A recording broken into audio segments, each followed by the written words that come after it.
हज़रत आमीना कहती है, सुनो हुजूर की शान क्या, हुजूर की शान क्या। हज़रत आमीना तीसरा महीना गुजरा, चौथा महीना गुजरा, पांचवा महीना गुजर गया। फरमाती जैसे जैसे दिन गुजरते जाते थे वैसे वैसे मेरी किस्मत के ताले खुलते जाते थे। वाह बेशक, बोलो यार सुभान अल्लाह। सुभान अल्लाह। अब नहीं बोलोगे तो कब्रिस्तान जाके बोलोगे सुभान अल्लाह, सुभान। जैसे जैसे दिन गुजरते जाते थे मेरी किस्मत के ताले खुलते जाते थे। फरमाती हैं 5 महीने गुजर गए, हर महीने कोई ना कोई नबी आता रहा और मुबारकबाद देता रहा। अगर सुन्नी मुबारकबाद दे तो तेरे पेट में दर्द होता है, नबी मुबारकबाद दे तो तेरी नानी मर जाती है? क्यों कलेजे फटते हैं तुम्हारे? हजरत आमीना कहती हैं, अगर हजरत आला हजरत की हम बात करें तो कहते हैं जी वो तो बरेली वाले हैं, उन्होंने तो इश्क में कर दिया। चलो इन्होंने इश्क में किया, नबी की अम्मी तो सच्ची कह रही हैं। अगर मेरी आप ना मानेंगे तो कुछ नहीं जाता आपका, और नबी की अम्मी की अगर नहीं मानी तो कुछ नहीं रहता आपके पास फिर। बेशक, ये याद रखना। बेशक, अगर उनकी नहीं मानोगे तो बचेगा ही कुछ नहीं। बेशक, बात नबी की अम्मी की है। फरमाती है 5 महीने गुजर गए, हर महीने कोई ना कोई नबी आता रहा, मुझे मुबारकबाद देता रहा। 5 महीने के अरसा गुजरने के बाद एक दिन हजरत अब्दुल मुत्तलिब काबे में तवाफ कर रहे हैं। अरब का दस्तूर यह था, किसी का शौहर इंतकाल कर जाता तो 1 साल तक औरत सोग मनाया करती थी। कितना? 1 साल। याद कर लो बच्चों, कितना? 1 साल। 1 साल तक सोग मनाया करती थी। सोग में क्या था? खुशबू नहीं लगानी है, बन सवर के नहीं निकलना है, नए कपड़े नहीं पहनने हैं, साफ सुथरा नहीं होके निकलना है। ये सारी चीजें सोग में शामिल थी। तो ये वहां का दस्तूर था। हजरत अब्दुल मुत्तलिब काबे का तवाफ कर रहे हैं, कुछ सरदार इकट्ठा हुए, हरम शरीफ में आए, कहने लगे अब्दुल मुत्तलिब का हज्जी का काबे के मुतवल्ली हो बेशक, खानदान कुरैश के सरदार भी हो बेशक, का एक बात है। कहा क्या? क्या बताइए, हमारे अरब का ये दस्तूर है कि नहीं? का कौन सा? कि हमारे यहाँ किसी औरत का शोहर इंतकाल कर जाए 1 साल तक सोग मनाती है औरत। कहा हाँ है। का फिर आमीना अपने शोहर का सोग क्यों नहीं मना रही है? इतना सुनना तो अब्दुल मुत्तलिब की आंखें सुर्ख हो गई, चेहरा जर्द, बदन सर्द हो गया, गर्दन झुकी। कहने लगे क्या कह रहे हो? कहा हम नहीं कह रहे, पूरे मक्के की औरतें कह रही हैं। कहा ऐसी कौन सी चीज तुमने आमीना में देखी है जो मेरी आमीना सोग नहीं मना रही हो? कहने लगी मक्के की औरतें कह रही हैं कि आमीना वो इत्र लगा के जाती है जो मक्के के बड़े बड़े सरदार घरानों में इत्र नहीं मिलेगा, ऐसा इत्र आमीना लगा के गलियों से गुजरती है। इतना सुनना था। अब्दुल मुत्तलिब आए हैं हरम शरीफ से, अपने दरवाजे पे आपकी ज़ौजा हजरत फातिमा ने शोहर को आते देखा, गर्दन झुकी है। कहते हैं सरताज आज चेहरा उतरा है, बात क्या है? अब्दुल मुत्तलिब कहते हैं फातिमा आज आमीना की वजह से मैं शर्मिंदा हो गया हूँ। कहा सरताज बात क्या है? कहने लगे जाओ आमीना से जाकर के पूछो इसने मेरे अब्दुल्ला का सोग मनाना क्यों छोड़ दिया है, ये इत्र क्यों लगा रही है, खुशबू क्यों लगा के जा रही है। इतना सुनना था। हजरत फातिमा नबी की दादी ने यूं हाथ जोड़े, कहने लगी अब्दुल मुत्तलिब मेरी औकात नहीं है मैं आमीना से जाके सवाल कर सकूं। कहा किस लिए? कहा कुछ दिन पहले यही ख्याल मेरे दिल में आया था, मैं गई थी पूछने के लिए और मैंने जाके सिर्फ लफ्ज़ आमीना कहा था, अगली बात तक नहीं कही थी। एक नूर उसकी पेशानी से निकला, मेरी पेशानी से टच हुआ, मैं बेहोश होकर जमीन पे गिर गई थी। कहा मुझ में औकात नहीं है मैं उससे जाकर ये बात पूछ सकूं। अब्दुल मुत्तलिब खुद क्यों नहीं पूछ लेते? कहते हैं मैं मर्द हूं, तुम जाके खुद पूछो। कहा फिर ऐसा करो दोनों साथ चलते हैं। अब जरा गौर करना, हजरत अब्दुल मुत्तलिब आ रहे हैं, साथ में आपकी ज़ौजा हजरत फातिमा नबी की दादी आ रही है। जैसी आई है नबी की अम्मी अपने घर के अंदर है, देखा ससुर आ रहे हैं, अपनी जगह से उठ के खड़ी हो जाती है। अल्लाह अकबर, ये अदब था ससुर का। एक कोने में सिमट के खड़ी हो गई। ससुर आए हैं, सलाम किया। आज घरों के हालात आप देखिए, आज ससुर बहुओं को फ्रेंड बोल रहे हैं कि ये तो मेरी दोस्त है, ये मेरी फ्रेंड है। वाखिर जालिम, तुझे हया तक नहीं आई, तेरी जबान कैसे चल जाती है? बेटी को फ्रेंड बोल रहा है, गले में हाथ डाल के दोस्ती का दावा कर रहा है। आओ बहुओं तुम भी हया सीखो, नबी की अम्मी से अदब सीखो। जैसी ससुर घर में आए हैं, उठ के खड़ी हो जाती है, सिमट के कोने में आ गई। बाबा आ गए हैं, जैसी आए हैं, आने के बाद कहते हैं अब्दुल मुत्तलिब, फातिमा का जी का इस आमीना से पूछो इसने मेरे बेटे का सोग मनाना क्यों छोड़ दिया है। अल्लाह अकबर, पूछना तो चाहते थे लेकिन सहारा हजरत फातिमा का था बीच में। इतना सुना हजरत आमीना की चीख निकल जाती है, रो के कहती है अब्बा क्या कह रहे हो, क्या मैंने अब्दुल्ला का सोग मनाना छोड़ दिया है। कहते हाँ बेटी बता तो सही, क्या तुझे मेरे बेटे की जुदाई का दर्द नहीं है। इतना सुनना था, चीख निकली सैयदा आमीना की, रो के कहती है अब्बा आज तुमने मेरी दुखती रग पे हाथ रख दिया है, कौन समझ सकता है मेरे दर्द को। जब से अब्दुल्ला गए हैं मेरी जिंदगी उजड़ गई है, जब से अब्दुल्ला गए हैं मेरी खुशियां रूठ गई हैं, जब से अब्दुल्ला गए हैं मैंने खाना पेट भर के नहीं खाया है, जब से अब्दुल्ला से जुदाई हुई है चैन से सोई तक नहीं हूं। अल्लाह अकबर, ये आलम था का बेटी अगर सोग मना रही हो तो बताओ खुशबू क्यों लगाती हो। इतना सुनना था, कहती बाबा एक राज था मेरे सीने में, एक दर्द था मेरे सीने में, मैं चाहती थी ये राज किसी से बयान ना करूं, ये राज किसी से ना बताऊं। का बेटी कौन सा राज। का अब्बा जी आज आपने पूछ लिया है, आपकी नाराजगी के डर से बताना पड़ रहा है। बाबा मैंने कोई खुशबू नहीं लगाई है, कोई इत्र नहीं लगाया है, आपके बेटे का सोग मनाना नहीं छोड़ा है। का बेटी अगर इत्र नहीं लगाया है तो तेरे बदन से ये खुशबू के झोंके क्यों आ रहे हैं, जिधर से तू गुजरती है वो औरतें तेरे तस्करे क्यों कर रही है। तब हज़रत आमीना ने कहा था अब्बा जी सच्चाई ये है कि मैंने इत्र नहीं लगाया है, खुशबू नहीं लगाई है, बल्कि जब से आपके बेटे अब्दुल्ला की अमानत मेरे शिकम में आई है, मैं जिन गलियों से गुजरती हूँ वो गलियां भी खुशबू से महक जाया कर। सुभान अल्लाह, नारे तकबीर, नारे रिसालत, नारे रिसालत, फैजाने आला हजरत, फैजाने सलामी, जश्न ईद मिलादुन नबी, आमदे मुस्तफ़ा, अज़मते मुस्तफ़ा कॉन्फ्रेंस। सुभान अल्लाह, क्या बात है भाई। 1 घंटा पूरा हो चुका भाई, फरमाइशें इंशाअल्लाह कभी पूरी कर लेंगे। हुजूर का जिक्र ही ऐसा, इससे दिल कब भर सकता है। जी बेशक। हाँ बस हुक्म हजरत का थोड़ी देर और मैं आप लोगों की मोहब्बतों को निभाते हुए कुछ देर कोशिश करता हूँ आगे बढ़ जाऊं। तैयार हैं? अल्लाह सलामत रखे। उन्हीं लोगों ने हाथ उठाए जिन्होंने आगे बढ़ाने नहीं कहा था। सब लोग हाथ उठाएं जो चाहते हैं भी और सुनना, जो सुनना चाहते हैं माशाअल्लाह जरा कहते सब या रसूल अल्लाह, या रसूल अल्लाह। अल्लाह सलामत रखे। अब आमीन। गौर करें, जब इतनी बात कही हजरत अब्दुल्ला का कलेजा, हजरत अब्दुल मुत्तलिब का कलेजा ठंडा हुआ। कहने लगी बेटी अल्लाह ने मेरी दुआ कबूल कर ली है। कौन सी? का मैंने एक दिन काबे का गिलाफ पकड़ के दुआ मांगी थी, लगता है वही बरकतों वाला बच्चा आ रहा है। अल्लाह अकबर। कहा बेटी फिर ये खुशबू, जब इतना सुना कहती है बजी क्या बताऊं, इस बेटे की इस बच्चे की बरकतें ही ऐसी हैं। अंदर गई तकिया उठा के लाई, कहने लगी अब्बा जरा इस तकिए को लिए हाथ में।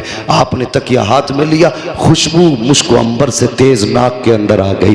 बेटी ये क्या है? कहती है अब्बा मैं इस पे सर रख के सोती हूँ, इसकी खुशबू नहीं जा रही है। अंदर गई दुपट्टा लाई, कहने लगी अब्बा इस दुपट्टे को सूंघिए। आपने दुपट्टे को सूंघा, खुशबू आ रही थी। कहा बेटी इसमें क्या बात है? कहने लगी अब्बा एक दिन मेरे माथे पे पसीना था, मैंने इस दुपट्टे से पसीना साफ कर दिया था, कई मर्तबा इसे धो चुकी हूँ, अभी तक दुपट्टे की खुशबू नहीं गई है, बल्कि जिस पानी से धो देती हो वो पानी भी महक जाया करता है। अल्लाह अकबर। हजरत अब्दुल मुत्तलिब खड़े हैं, झूम रहे हैं। हजरत फातिमा नबी की दादी, आपकी ज़ौजा अंदर गई है। दीवार कच्ची मिट्टी की थी, मिट्टी छुटा के लाई, कहने लगी मेरे सरताज जरा इस मिट्टी को सूंघिए। आपने मिट्टी को सूंघा, कहने लगी इसमें से बड़ी तेज खुशबू है। फरमाती है सुनिए कल आमीना इस दीवार पे हाथ रख के खड़ी थी, अब तक खुशबू आ रही है। अल्लाह अकबर। अब्दुल मुत्तलिब मुस्कुरा रहे हैं। कहा बेटी बड़ी अजमतों वाला बच्चा है। कहती अब्बा जी बात यही खत्म नहीं हो जाती। कहा बेटी और भी कुछ? कहा हाँ। कहा क्या बात? कहा अब्बा जी सुनिए, आप सुबह ही जाते हैं हरम शरीफ, मेहमान आते हैं, उनकी मेहमान नवाजी करते हैं, तो कभी कभी पानी पानी भी घर से ले जाते हैं। जब पानी घर से ले जाते हैं, अब्बा घर में पानी नहीं होता और हमें जरूरत पड़ जाती है, तो बाबा सुनिए, इधर अब्दुल्ला की अमानत का बोझ और उधर मेरे हाथ में पानी का बर्तन, और कुएं तक जाने में ये पथरीले रास्ते होते हैं। हाँ बेटी, फिर कहती है अब्बा जी, जब मैं इन पत्थरों पे गुजर के जाती हूँ, कसम है मुझे पैदा करने वाले की, जब मैं पत्थरों पे कदम रखती हूँ तो पत्थर रेशम से ज्यादा मुलायम हो जाया करते हैं, रेशम से ज्यादा मुलायम हो जाते हैं। कहा बेटी और, कहा अब्बा और सुनना चाहते हो तो सुनो। कहती अब्बा जी, मक्के की सारी औरतें ढोल रस्सी लेके जाती है, लेकिन आमीना खाली हाथ जाया करती है,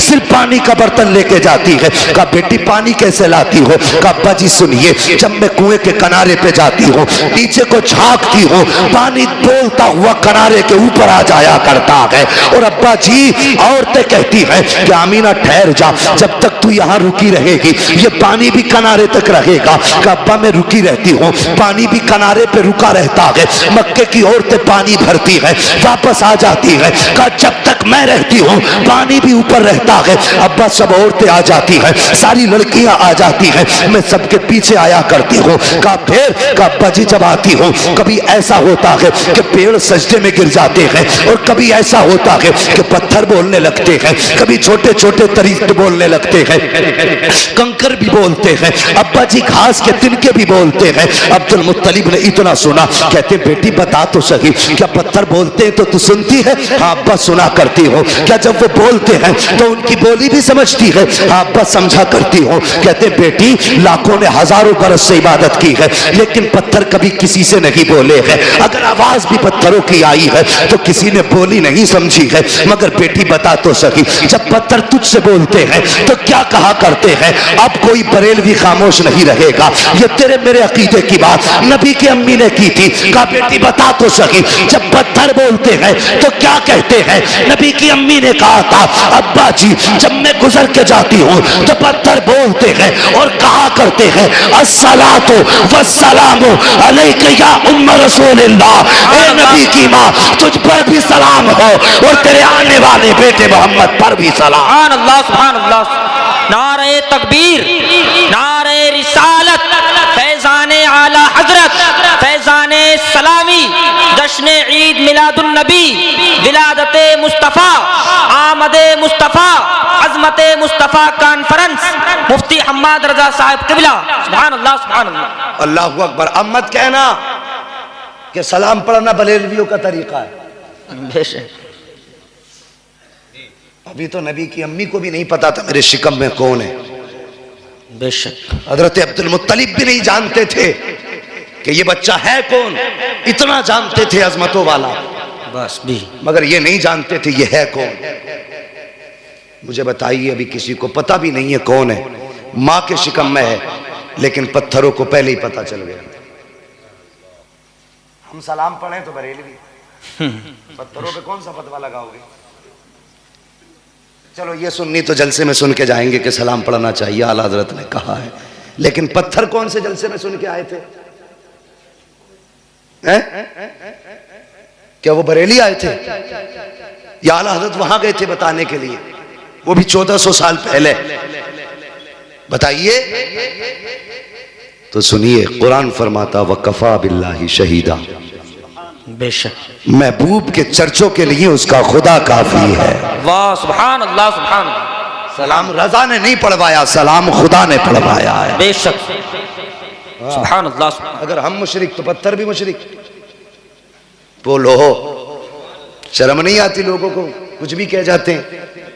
हुजूर माँ के शिकम में फरमाती, फिर वो दिन भी आ गया जिस दिन मेरे बेटे की विलादत होनी थी। सुनिए, फरमाती मेरे घर में उस दिन चिराग में तेल तक नहीं था, और हर औरत को बच्चे की पैदाइश के वक्त किसी मददगार की जरूरत होती है। फरमाती मेरे घर में कोई खातून भी नहीं थी। कहती आज मुझे अब्दुल्ला की याद सता रही थी, आज मुझे अब्दुल्ला की याद रुला रही थी। मेरे दिल में ख्याल आया काश आज मेरे अब्दुल्ला होते, मेरे घर में चिराग भी जलता, मक्के के खानदान कुरैश की कुछ औरतें भी मेरे पास होती। फरमाती इतना ख्याल का आना था, मेरी आंख का भी पहला आंसू का कतरा बहा था। फरमाती फशक्कल जिदार, अचानक मेरे घर की दीवार फटी। फदखला सलासुन निस्बा, 3 औरतें दाखिल हुई। उनके कद इतने बड़े थे जैसे खजूर के दरख्त लंबे होते हैं, चेहरे चांद से ज्यादा रोशन थे। कहती मैंने कभी ऐसे चेहरे नहीं देखे थे, मैं डर गई उन्हें देख के। और मैंने कहा तुम कौन हो, क्यों आई हो? कहने लगी, उनमें से एक कहने लगी कि मुझे आदम की बीवी हव्वा कहा जाता है। वाह सुभान अल्लाह सुभान। दूसरी कहने लगी मुझे ईसा की मां मरियम कहा जाता है। वाह। तीसरी ने कहा मुझे इस्माइल की अम्मी हाजरा कहा जाता है। सुभान अल्लाह सुभान। फरमाने लगी क्यों आई हो? कहने लगी आमीना तुझे मुबारकबाद देने के लिए आए हैं। बेशक। किस बात की मुबारकबाद? कि तेरी गोद में जो बच्चा आ रहा है ना, ये आम बच्चा नहीं बल्कि नबियों का इमाम आ रहा है। सुभान अल्लाह सुभान अल्लाह। फरमाती है फिर मेरा घर पूरा रोशन। अचानक खुशबू मेरे घर में फैली। मैंने देखा मेरे सर की जानिब एक खातून हाथ में प्याला लेके खड़ी थी, उसमें कुछ मशरूब था। मैंने मुड़ के उसे देखा, इतनी हसीन के मैं देखती रह गई। मैंने उससे कहा तू कौन? उसने कहा मैं जन्नत की हूरों की सरदार हूँ। वाह वाह सुभान अल्लाह। बेशक। अब मत कहना नबी मेरी तरह मरदूद तू पैदा हो तो पूरा मोहल्ला नापाक कर दे। हाँ, हुजूर की जलवागरी देखो किस शान से हुजूर आ रहे हैं। फरमाती हैं कि बस ये मैंने देखा। मैंने कहा तुम कौन हो? उसने कहा मैं जन्नत की हूरों की सरदार हूँ। कहा किस लिए आई हो? कहा रब ने तुम्हारी दाया बना के भेज दिया है तुम्हारी खिदमत के लिए। कहा फिर उस खातून ने मुझे दूध का प्याला पेश किया। फरमाती मैंने उसको पिया। कहती जब मैंने उसको पिया तो वो शहद से ज्यादा मीठा था, बर्फ से ज्यादा ठंडा था। फरमाती मुश्क से ज्यादा खुशबूदार था। अल्लाह अकबर, दूध से ज्यादा सफेद। ये आपने उसकी खुसूसियतें बताई। कहती उसका पीना था फखराजा मिन्नी नूर, फिर मेरे जिस्म से नूर निकला, यानी मेरे बेटे की विलादत हुई। अब सुनिएगा जवानों, बुजुर्गों जरा दिल थाम के सुनना। अल्लाह अकबर, किसी भी खातून के शिकम से अगर बच्चा जन्म लेता है, हर माँ की ख्वाहिश होती है कि वो अपने बच्चे को देखे, उसकी आंख कैसी है, उसकी नाक कैसी है, उसका चेहरा कैसा है, उसके कान कैसे है, लबो रुखसार कैसे है, देखने में कैसा लग रहा है। हर माँ की ख्वाहिश होती है कि वो अपने बच्चे को देखे कि उसका बच्चा कैसा है। मगर सुनिए, नबी की अम्मी बयान फरमाती है जब मेरे बच्चे की विलादत हुई मेरे दिल में भी ख्वाहिश थी कि मैं देखूं मेरा बच्चा कैसा है। फरमाती है लम्मा वज़अतहु काना मकहूलन मगसूलन मुअत्तरन मकसूरन मुतहहरन काना साजिदा। नबी की अम्मी कहती है जब मैंने लख्त जिगर को जन्म दिया और मेरे दिल में आया मैं देखूं मेरा बेटा कैसा है। फरमाती है मेरी सबसे पहले नजर जब बेटे की आंखों पे पड़ी है, क्या देखती हूँ? मेरे बेटे की आंख में सुरमा लगा हुआ है, मेरे लाल की आंख में सुरमा लगा हुआ है। फरमाती है मकहूलन, बालों में तेल पड़ा हुआ है, मकसूरन, नाव कटे हुए हैं, मगसूलन, गुस्ल करके आ रहे हैं, मुअत्तरन, खुशबू ऐसी थी कि पूरा मक्का महक रहा था। अल्लाहु अकबर। फरमा रही है अकाना साजिदा, आते ही सजदे में सर रख दिया है। फरमाती मैंने बेटे को सजदे में देखा, मैंने देखा होठ हिल रहे हैं, और होठ भी कौन से? जिसके बारे में बरेली के इमाम कह के गए हैं पतली पतली गुले कुद्स की पत्तियां, उन लबों की नजाकत पे लाखों सलाम। फरमाती मैंने कान लगा के सुना, मेरा बेटा कह रहा था रब्बे हबली उम्मती, रब्बे हबली उम्मती, या अल्लाह मेरी उम्मत मेरे हवाले फरमा दे, या अल्लाह मेरी उम्मत मेरे हवाले फरमा दे। अल्लाह अकबर। फरमाती मैंने अपने लाल को उठाया, गोद में लिया। फरमाती फिर बादल का टुकड़ा आया, अचानक मेरा लाल मेरी गोद से गायब हो गया। फरमाती इकलौता था, बाप के इंतकाल के बाद पहली बार गोद में खुशी आई थी। कहती जैसी बेटा गोद से गायब हुआ, फरमाती मेरे आंसू बहने लग गए, या अल्लाह मेरे बेटे को कौन ले गया, क्या हुआ मेरे बेटे को? फरमाती मैं रो रही थी, अचानक फिर वही बादल का टुकड़ा आया और मेरा लाल मेरी गोद में वापस आ गया। फरमाती जब मेरा लाल आया है तो अब बदन से पानी के कतरे टपक रहे हैं, पानी के कतरे टपक रहे थे। फरमाती है जब मेरा लाल गोद में आया तो कोई कह रहा था इनको कहां कहां घुमाया है, तो किसी ने कहा था हमने इसको आसमानों की भी सैर कराई है, हमने इसको जमीनों की भी सैर करा दी है, हमने इसको चारों तरफ की सैर करा दी है, हर सिमत की सैर कराई। तो फिर किसी ने कहा था क्या तुमने इसे समंदरों की भी सैर कराई है? कहा हाँ, हमने इसे समंदरों की भी सैर करा दी है। कहा इसका तारुफ भी करा दिया। कहा हाँ, कहा कैसे कराया? तो फरमाती है कोई कह रहा था इस जमाने की हर्ष है, इसे पहचान लो, आज के बाद फैसला इसका होगा, मर्जी खुदा की चला करे। सुभान अल्लाह, बेशक सुभान अल्लाह, सुभान अल्लाह। फिर ये शान थी। अल्लाहु अकबर, या रसूल अल्लाह, जिंदाबाद जिंदाबाद, अल्लाहु अकबर, या रसूल अल्लाह, सुभान अल्लाह, सुभान अल्लाह। बेशक देखिए फिर काबे का मंजर, सुभान अल्लाह, इधर सजदे में उधर काबा। जी, बात ये सब ने कई बार सुनी होगी, आला हजरत की ज़बानी सुन लो बस, बाकी वाक़या सुनाना मकसूद नहीं। आला हजरत कहते हैं हाजियो आओ शहनशाह का रोज़ा देखो, काबा तो देख चुके, काबे का काबा देखो। फरमाते हैं जिनके सजदे को महराब काबा झुकी, उन भवों की लताफत पे लाखों सलाम। अल्लाह अकबर। पूरी ज़िंदगी आला हजरत ने हमारे अकीदे की हिफाजत की। तो